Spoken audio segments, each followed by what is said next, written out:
Good morning, this is Joe at Pecan Lane. Today is Sunday, May 7th.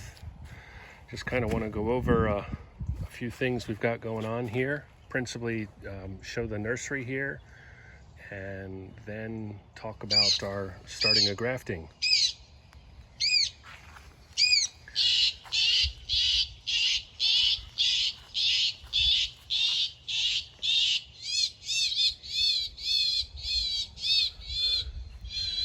That noise is a bird alarm that we've got.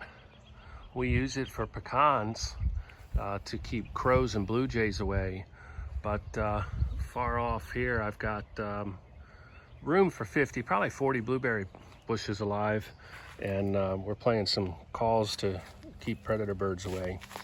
So these 2 rows of trees here are grafts that we didn't sell from last year. This one's a Kanza, and so what I've noticed with the Kanza this year is it opened up the, I think it's called the catkins, these long dangling things here, and some of these trees are going to have nuts. I could probably trim them off to enhance growth, but you know, it looks good when they've got some nuts on them when customers come. Main feature I've noticed with Kanza is that the early nuts tend to be variable in size. This tree here is a Sumner. I'm 6'6", and this tree is taller than me in the pot, so that'll continue to do well. I'm watering and fertilizing these trees, so these should really shape up nicely. So all of these here are grafted, improved pecan varieties. I've got some chestnuts here. These are Chinese chestnuts. I put whole nuts in the refrigerator a few years ago, and before we processed them, they were sprouting. So we planted them up, and what we haven't sold or given away to customers, I've just recently put in these 3-gallon pots. I've kind of got a system here for my trees. You see that these here are taller. These other trees here I'm judging will need another good years of growth before grafting. So these trees here on the right, I'm getting ready to start grafting today. Normally I've grafted earlier in the year. These are other grafted trees, successful grafts, except for this one. I'm not sure that this one's going to do well. So these are the trees here that I'm going to graft from. I probably don't have as much scion wood collected this year as years past. I've had overall poor success rate with grafting, 10-20%, certainly never a year of 50%. And you can see a lot of these trees here. This is where I'd grafted in the past and it didn't take, and then we've got a sprout coming up, and you know, there's a lot of those here. So informally, what I've noticed and I'm trying to improve upon this year is trees that I've grafted. You can see some taller trees out in the field here, particularly nearby. These trees that I've grafted that were already in the ground, they seem to have a much higher take rate on grafts.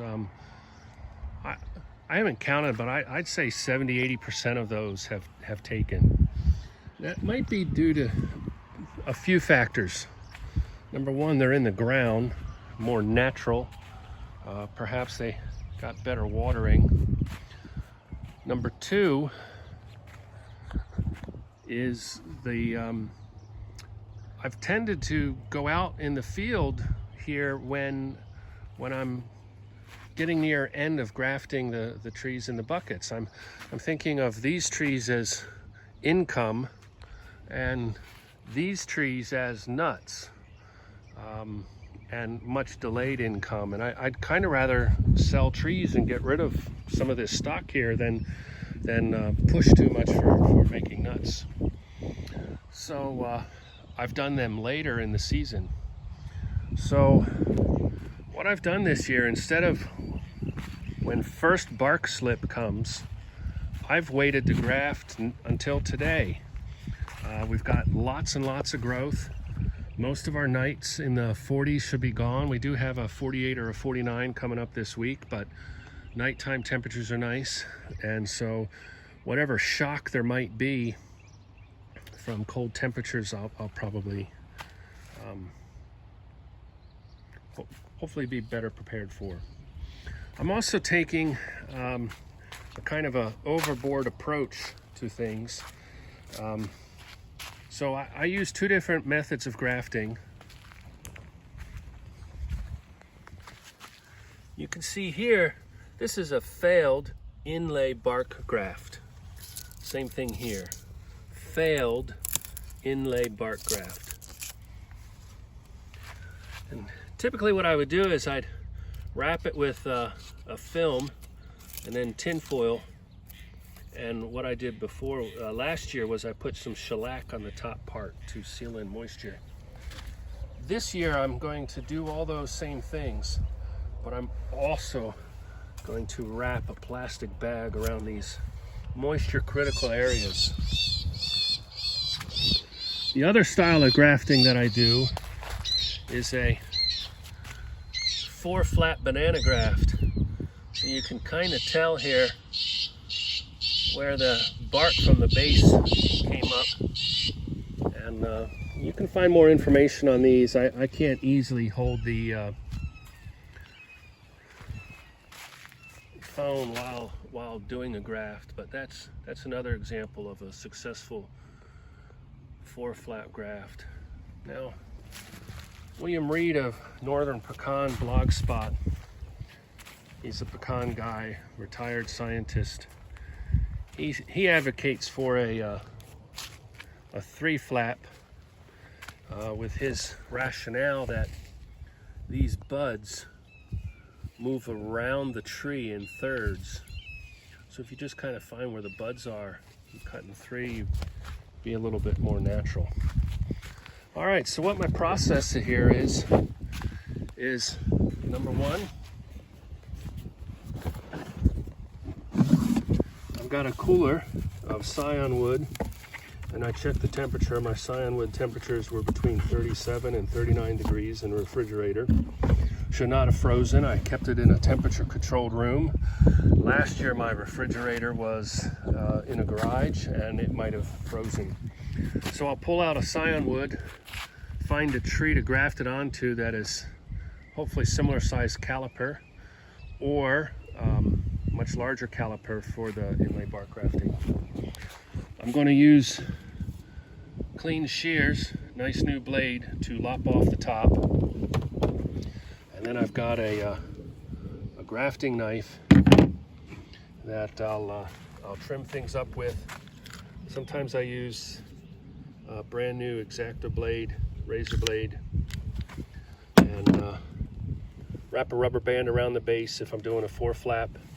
And then I'm using this grafting stuff to wrap around, hold in moisture, roll the rubber band up before wrapping tin foil, put a plastic bag around it, and then I've kind of color coding tape I'll wrap around.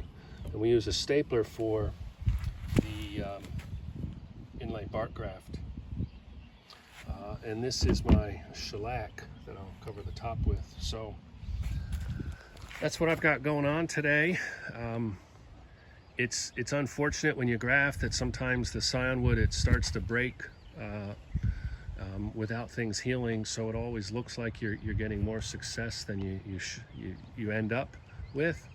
And we'll just be cautious with our expectations, and hopeful and tend to these as closely as we can.